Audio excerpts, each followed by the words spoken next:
The Legend of the Heist. It was a crime so flawlessly executed, it seemed to defy reality.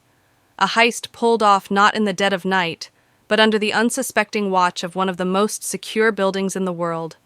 No alarms, no broken glass, no signs of forced entry, and when it was over $100 million worth of diamonds, gold, and jewelry had vanished without a trace. This is not the plot of a slick Hollywood thriller.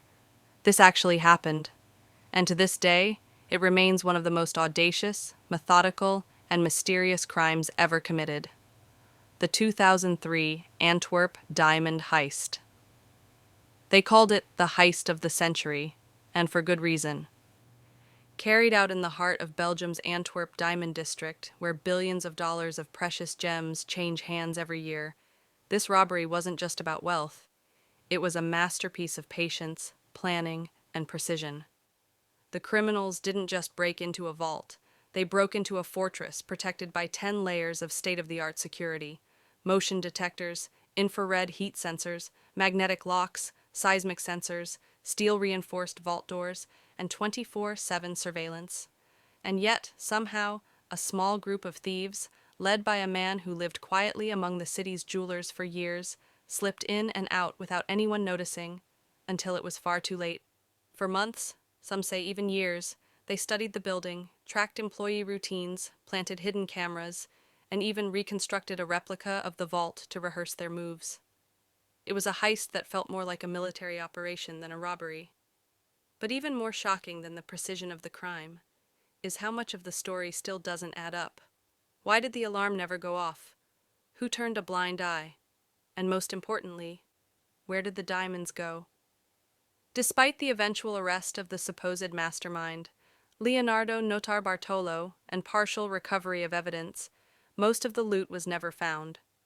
The full list of accomplices was never confirmed. The gaps in the timeline never fully explained, and more than 2 decades later, the diamond industry, law enforcement, and the public still don't have all the answers. But to truly understand the scale and genius of this heist, we need to rewind to a quiet, cobblestone corner of Belgium, to a building nestled behind tight security and an illusion of invincibility. The Antwerp Diamond Center.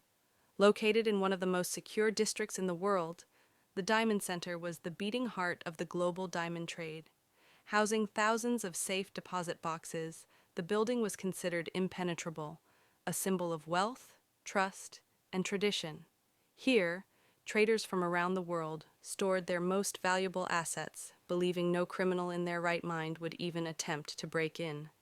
But that belief, that assumption of absolute safety, became the very weakness the thieves exploited. What makes this story even more compelling is that the robbers didn't rely on brute force or high-speed getaways. They weren't impulsive thugs or flashy villains. They were calm, calculated, patient. They used everyday tools. They blended in. And when it was over, they vanished, leaving behind only questions and a vault full of empty boxes. In a world obsessed with true crime, the Antwerp Diamond Heist stands in a category of its own. It wasn't just a robbery. It was a statement. A statement that even in a world built on security, nothing is ever truly secure. Over the course of this story, we'll peel back the layers of this almost mythical crime. We'll meet the cast of unlikely characters, explore how a years-long plan came together, uncover the critical mistakes that cracked the case, and examine why, even today, this heist continues to puzzle and fascinate experts, detectives, and storytellers alike. Because this wasn't just a theft. It was artistry in criminal form, a real-life mystery still echoing through the vaults of time. Criminal geniuses behind the plan. Every great crime has a mastermind, someone who sees what others don't, someone who calculates risk like a game of chess. In the case of the Antwerp Diamond Heist, that man was Leonardo Notarbartolo, a smooth-talking Italian with a sharp mind and a quiet charm. To his neighbors in Antwerp, he was just another diamond dealer, modest, polite, blending in with the crowd. But behind the scenes, Leonardo wasn't buying diamonds. He was watching them. Notarbartolo was no petty thief. He was a career criminal, a man with a long history of high-stakes theft across Europe. But this job? This was something else entirely. This was going to be his magnum opus, and he couldn't do it alone. He assembled a crew, a team so skilled, so specialized, they seemed handpicked for a Hollywood script. The police would later call them the School of Turin, and each member played a precise role in the operation. First, there was the Genius, a man known only by that nickname. An expert in electronics and alarm systems, he could disarm sensors with homemade devices that even security firms hadn't accounted for. He built custom gadgets that allowed the crew to mimic sensor feedback, jam infrared detectors, and bypass magnetic locks, all without tripping a single alarm. Then came the Monster. A hulking figure, not just muscle, but a master of physical manipulation. He could twist steel and crack locks with brute efficiency. His job? To physically open the vault, not by smashing it, but by navigating its complex mechanical and magnetic systems. Next in line, the King of Keys. A locksmith so skilled he could copy any key or bypass any lock with nothing but a glance and a few minutes of sleight of hand. He allegedly recreated the vault's unique key, a feat most considered impossible, using nothing but a hidden camera and a piece of plastic. And of course, there was Leonardo himself. The face, the planner, the observer. He rented an office in the Diamond Center months before the heist, posing as a legitimate dealer. From that office, he studied the building, tracked security patterns, and planted tiny surveillance cameras in critical locations, including inside the vault itself. Every time an employee opened the vault, the team saw it. Every motion, every sound, every detail was recorded, studied, and rehearsed. For over a year, the crew meticulously prepared. They didn't just study the layout, they built a full replica of the vault in an undisclosed location, where they practiced their moves down to the second. Every motion rehearsed, every tool tested, every escape route mapped. They timed guard shifts, monitored weather conditions, tracked electrical activity, even studied pigeon behavior on the building's roof to understand motion sensor range. This wasn't just planning. It was engineering a ghost, a crime designed to leave no trace, no noise, no suspicion. And it worked, almost perfectly. On the weekend of February 15th, 2003, with the city relaxed during a holiday lull, the crew made their move. Leonardo entered the building using his keycard and insider knowledge. The team followed. Cameras were looped, sensors bypassed, the vault breached without a sound. By the time Monday morning arrived, over 123 safety deposit boxes were empty, and so were the suspects' tracks. But as we'll soon see, even the most brilliant minds make mistakes, and in a crime where every second counts, even the smallest misstep can echo for years. Still, make no mistake. These were not amateurs. This was a masterclass in precision crime. And Leonardo Notarbartolo? He didn't just plan a heist, he built a legend. Execution of a perfect crime. It was the night of February 15th, 2003, a quiet Saturday in Antwerp. Valentine's Day had just passed, the streets were calm, and the Diamond District, usually buzzing with traders, was virtually empty. To the rest of the world, it was just another weekend. But for Leonardo Notarbartolo and his crew, it was go time. The night everything they had rehearsed for over a year would be put into motion 8 p.m.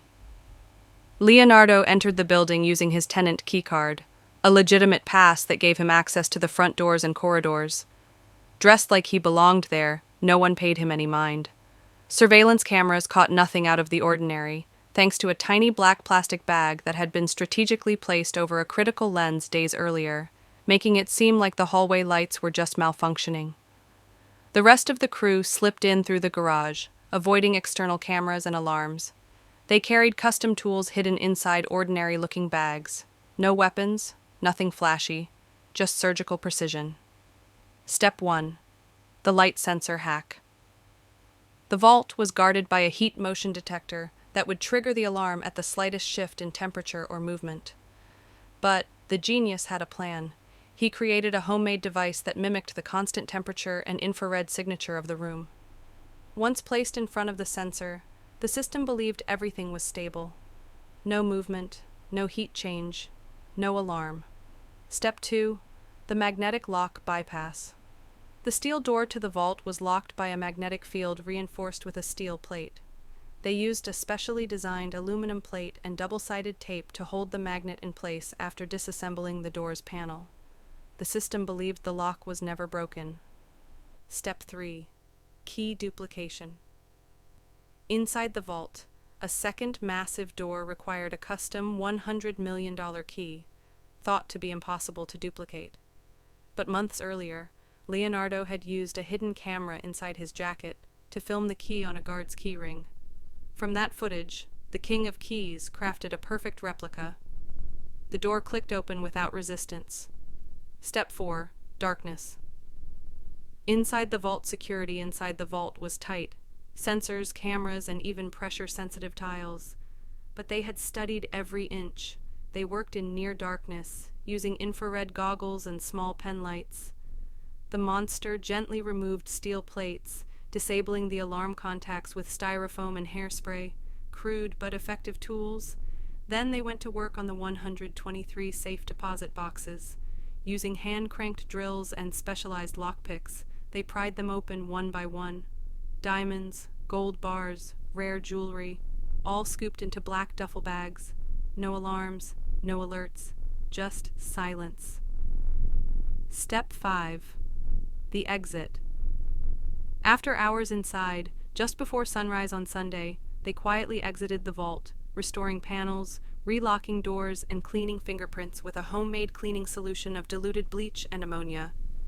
One of the crew even vacuumed their path behind them using a custom rig.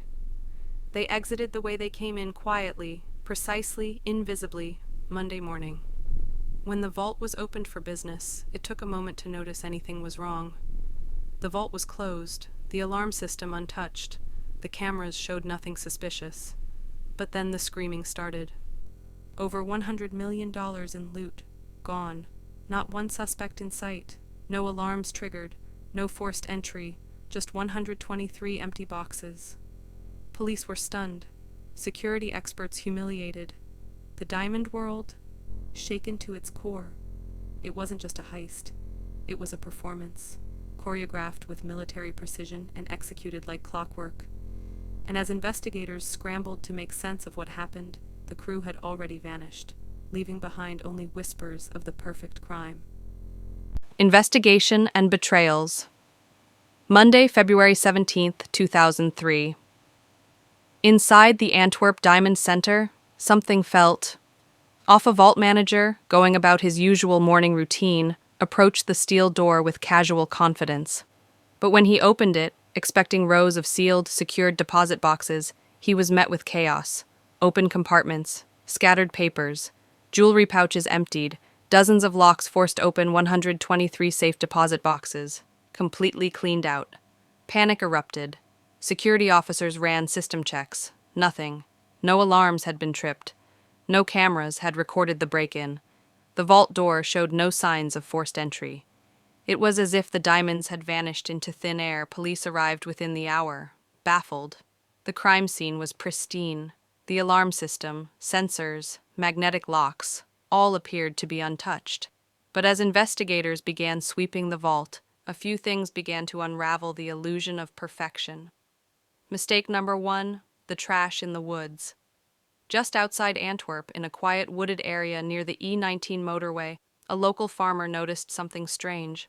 A pile of trash, sandwich wrappers, latex gloves, black plastic bags, and documents in Italian.